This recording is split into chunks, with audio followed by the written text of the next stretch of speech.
শুভ সকাল। আজ 2রা জ্যৈষ্ঠ 1433, ইংরাজির 17ই মে 2026। রবীন্দ্রনাথ ঠাকুরের স্নেহধন্যা বিশিষ্ট গায়িকা সাহানা দেবী। অন্যদিকে তিনি ছিলেন ঋষি অরবিন্দের প্রিয় শিষ্যা ও শ্রীমায়ের আদরিণী কন্যা। রবীন্দ্রনাথ তাকে বলেছিলেন, তোমাকেই দেখলুম, সংসারে থেকেও গান তোমার কাছে এত প্রিয়। মেয়েদের মধ্যে এটা কম দেখা যায়, তারা সংসার করতেই বড্ড বেশি ভালোবাসে। প্রথিতযশা রবীন্দ্রসঙ্গীত শিল্পী হিসাবে তিনি সেই সময় নাইটিঙ্গেল অফ বেঙ্গল নামে ভূষিত হয়েছিলেন। আজ তাঁর জন্মদিন 17ই মে 1897। বাংলাদেশের ফরিদপুরের এক ব্রাহ্ম পরিবারে সাংগীতিক পরিমণ্ডলে তাঁর জন্ম হয়। 17ই মে 1945 মহীশূরে জন্মগ্রহণ করেন বিখ্যাত ভারতীয় আন্তর্জাতিক ক্রিকেটার ভগবত সুব্রামানিয়া চন্দ্রশেখর। তিনি ছিলেন ভারতীয় ক্রিকেট দলের অন্যতম লেগ স্পিনার।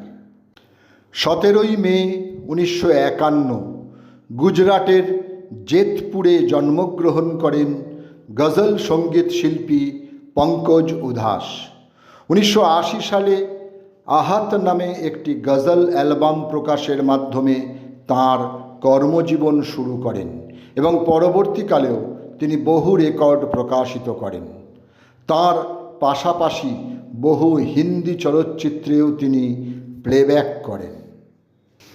রাধানাথ সিকদার একজন বাঙালি গণিতবিদ, যিনি হিমালয়ের 15 নম্বর শৃঙ্গের উচ্চতা নিরূপণ করেন এবং প্রথম আবিষ্কার করেন যে এইটি বিশ্বের সর্বোচ্চ পর্বত শৃঙ্গ। এই পর্বত শৃঙ্গটি পরে মাউন্ট এভারেস্ট নামকরণ করা হয়। আজ তাঁর মৃত্যুদিন। 17ই মে 1870 পশ্চিমবঙ্গের হুগলি জেলার চন্দননগরের গোন্দলপাড়ায় তিনি প্রয়াত হন।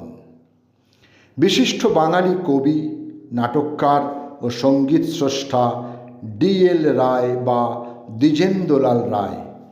তাঁর বিখ্যাত গান ধনধান্য পুষ্প ভরা আমাদের এই বসুন্ধরা, কিংবা বঙ্গ আমার, জননী আমার, ধাত্রী আমার, আমার দেশ আজও মানুষের মধ্যে সমান জনপ্রিয়।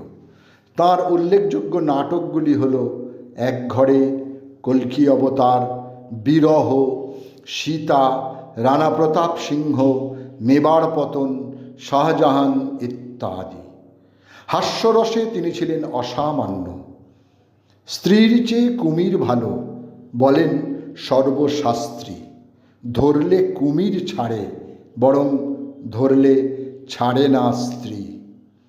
1913 17ই মে কলকাতায় তাঁর জীবনাবসান ঘটে। ব্রিটিশ বিরোধী স্বাধীনতা আন্দোলনের একজন বাঙালি বিপ্লবী হলেন উল্লাসকর দত্ত। প্রেসিডেন্সি কলেজের ছাত্র, লন্ডন বিশ্ববিদ্যালয়ের কৃষিতে ডিগ্রিধারী কৃতি ছাত্র তিনি। উচ্চমাত্রার বিস্ফোরক তৈরিতে তিনি ছিলেন পারদর্শী। আলিপুর বোমা মামলায় তিনি বন্দী হন। দায়রা আদালতে তাঁর মৃত্যুদণ্ড হয়। আপিল করেন হাইকোর্টে, সেখানে সাজা কমিয়ে যাবজ্জীবন কারাদণ্ড দেওয়া হয়। আন্দামানে তাকে ফেরত পাঠানো হলে সেলুলার জেলের পাশবিক অত্যাচারে তিনি মানসিক ভারসাম্য হারান। জীবনের শেষ কটা দিন তিনি শিলচরে কাটান এবং সেখানেই 1965 17ই মে শেষ নিঃশ্বাস ত্যাগ করেন এই মহান বিপ্লবী। সকলকেই আমার আনত প্রণাম।